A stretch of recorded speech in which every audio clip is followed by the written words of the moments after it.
It used to be that the humble third-party controller was the black sheep of a gamer's setup, often covered in Cheeto dust and handed to the younger sibling during split-screen nights. They did the job, but they were usually cheap, awkward to hold, and only picked up when you had no other choice. These days, the landscape looks very different.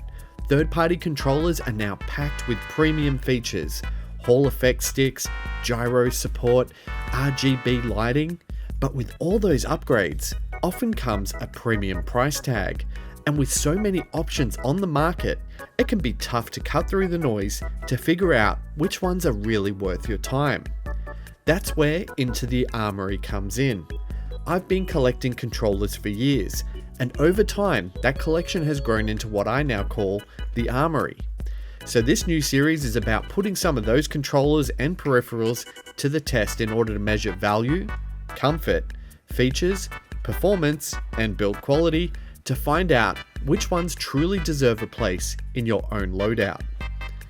The first entry into the Armoury takes aim at the Stellar T5 Wireless, a feature-packed third-party controller that boasts Hall effect sticks, RGB flare, and Pro-style functions without the Pro-level price tag.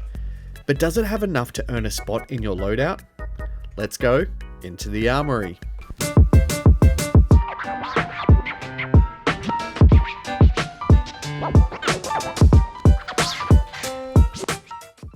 A relatively new player to the market, QRD Games started out by offering affordable, high-performance controllers aimed at giving players solid quality without that steep price tag.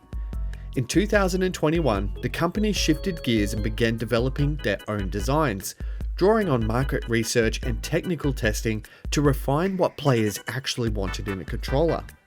Their first in-house model arrived by 2022, and by the following year, QRD had earned attention for innovations like its Hall effect sticks and precise Dpads. That reputation for balancing value with premium features has really helped the brand stand out in a crowded market. I wasn't sure what to expect when the Stellar T5 Wireless landed on my doorstep. Picking it up, my immediate reaction was just how light it feels compared to its size. Now, a lot of people equate light to cheap, and admittedly, I did feel that maybe this wasn't going to be the controller for me. The Stellar T5 Wireless is also significantly larger than the standard Pro 2 controller, making it feel more comfortable in my hands. It's slightly larger than the Hori Splitpad Pro, with the additional benefit of being able to be played without attaching to the console.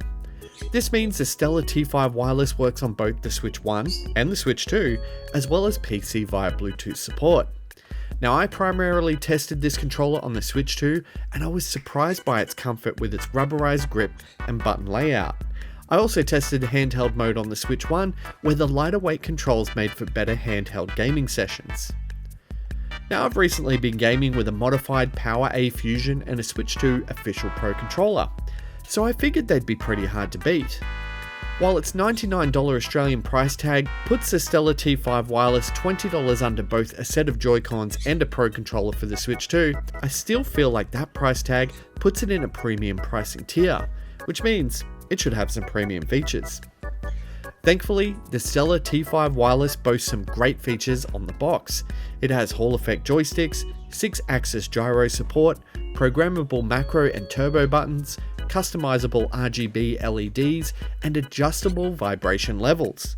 There's a lot on offer here, and while the RGBs to me are somewhat of a gimmick, it was pretty cool to customize my Stellar T5 Wireless to match What's It Like's signature green and purple look.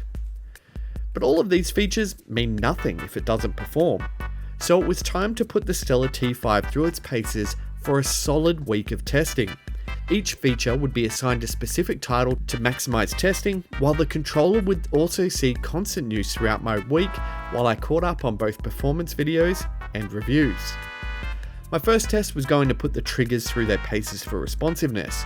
While most people would head to a shooter to try, I went for something a bit more precise in the form of Pinball FX 3, playing tables using both the L1 and R1 buttons, as well as the L2 and R2 triggers.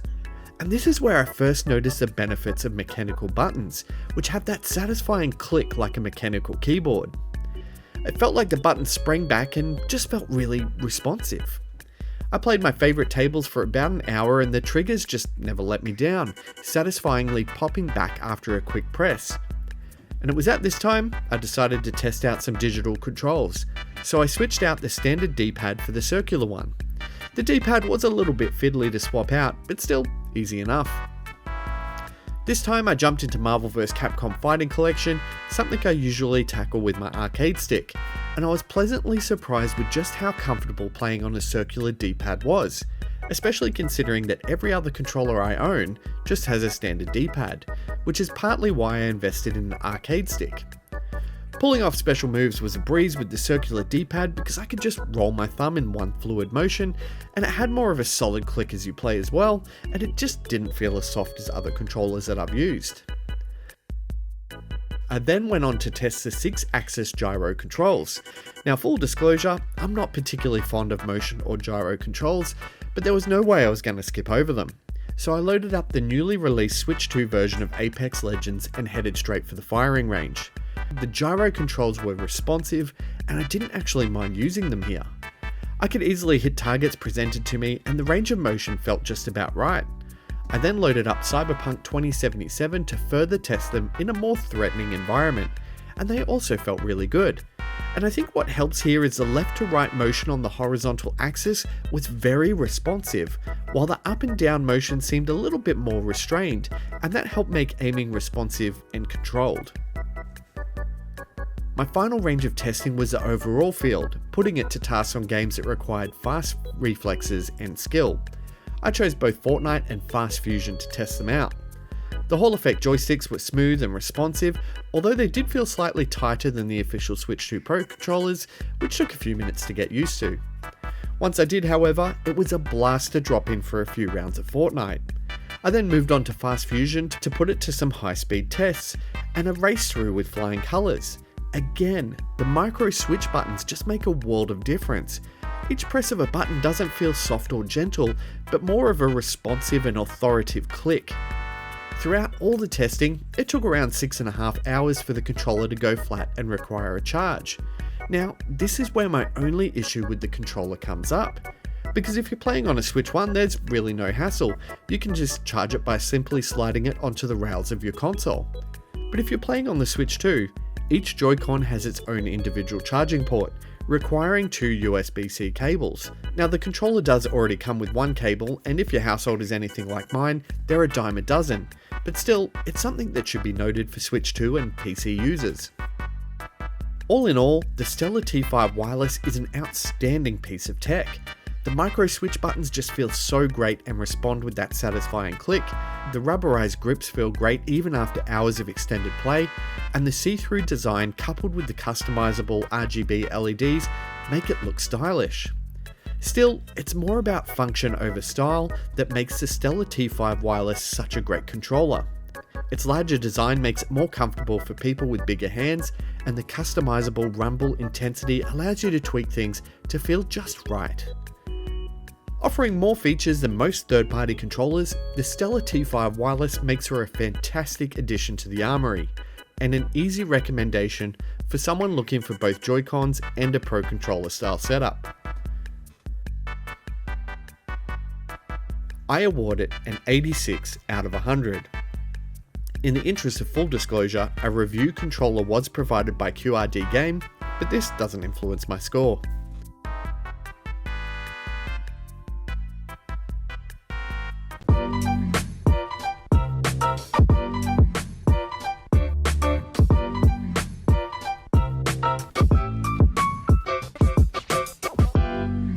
Thanks so much for watching my video.